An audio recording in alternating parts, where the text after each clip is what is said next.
perfect example of denomination. जी हाँ, ये हौद की प्रणाली निश्चय ही नामधारी गिरजे का उदाहरण है। A wise man ought to look and never to go into it. एक बुद्धिमान मनुष्य को देखना चाहिए और इसमें कभी नहीं जाना चाहिए। For God has proved through the ages that He's against it and never did work with it. क्योंकि परमेश्वर ने युगों में से होते हुए सिद्ध किया है कि वो इसके विरुद्ध है और इससे कभी वास्ता नहीं रखा। Any group, any time a man raised up with a message like Luther, Wesley, or so forth, and Smith and Calvin and them. और कोई भी समूह किसी भी समय कोई भी संदेश के साथ उठा, जैसे लूथर, वेस्ली या वगैरह वगैरह, और स्मिथ और कॉल्विन और वे सब। When they started the organization, God laid the thing on the shelf and never did visit it again in a revival. जब उन्होंने संगठन आरंभ किया, परमेश्वर ने चीजों को तखाल पर रख दिया और फिर कभी बेदारी में नहीं आया।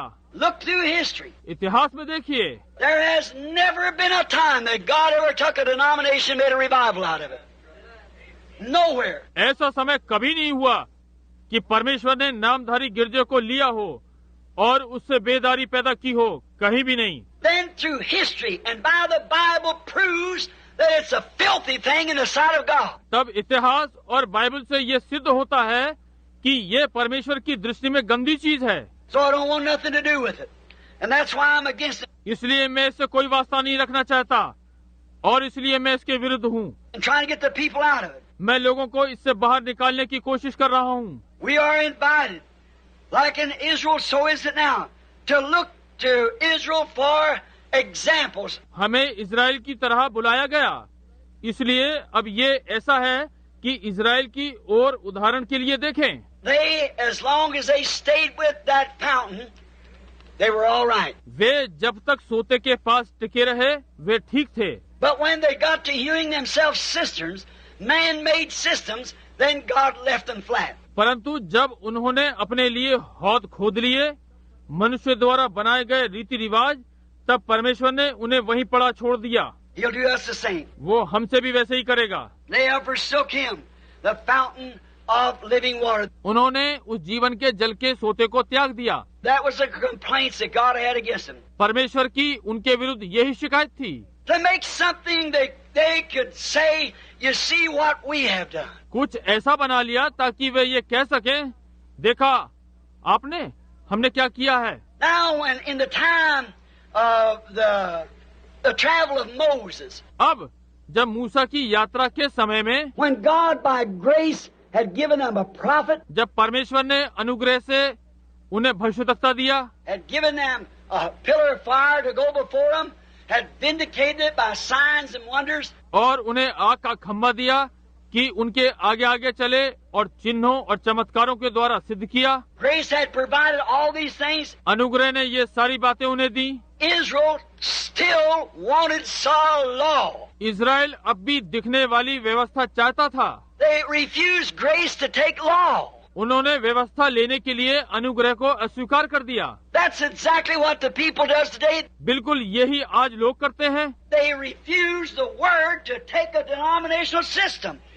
Because in that they can do what they want to and get by with it. वे नामधारी प्रणाली के लिए वचन को अस्वीकार कर देते हैं, क्योंकि उसमें वे जो चाहे कर सकते हैं और उसके साथ स्थिर रहते हैं। But you can't do it in Christ. परंतु आप मसीह में ये नहीं कर सकते। You've got to come clean and clear in order to be in Christ. मसीह होने के नाते आपको शुद्ध और साफ आना ही है। Leaving the artesian well for a man-made system or cistern. मनुष्य द्वारा बनाए गए रीति रिवाजों या हौदों के लिए उमड़ते हुए कुएं को छोड़ देते हैं। Could you imagine someone doing it? क्या आप कल्पना कर सकते हैं कि कोई ऐसा कर रहा है? Could you imagine the mental conditions of a person that could drink at a fresh artesian well and would leave that for a man-made cistern with frogs and lizards and wiggle tails and everything else in it? क्या आप उस व्यक्ति की मानसिक दशा की कल्पना कर सकते हैं जो कि ताजे कुएं से पी सकता हो और उसे छोड़कर मनुष्य द्वारा बनाए गए हौदों जिसमें मेंढक और छिपकलियां और हिलने वाली पूंछें और इस प्रकार की चीजें हों, उसे ले? It don't seem even sensibly to be right. But that's just exactly what the people has done. ये तो सही समझदारी नहीं लगती, परंतु बिल्कुल यही तो लोगों ने किया है। They've left the Word, the true fountain of God's source and power, to drink out of cisterns and make themselves cisterns. उन्होंने परमेश्वर के वचन, सच्चे सोते को, जो परमेश्वर का उद्गम और सामर्थ है, उसे छोड़ दिया ताकि हौदों से पी सकें और अपने लिए हौद बना लिए। Same as they did then, they have done it now. वैसा ही जैसा उन्होंने तब किया था, उन्होंने अब किया। He said they've left me here. He said here in Jeremiah 2 and 14 or 13 rather. वे कहते हैं, उसने कहा उन्होंने मुझे छोड़ दिया। उसने ये यहाँ यिर्मयाह 2:14 या 13 में कहा। He said they have left me, the fountain of living water. उसने कहा उन्होंने मुझे छोड़ दिया, जीवन जल के सोते को। Now we see what a cistern is. अब हम देखते हैं कि सोता क्या होता है। We see what it catches. हम देखते हैं कि इसमें क्या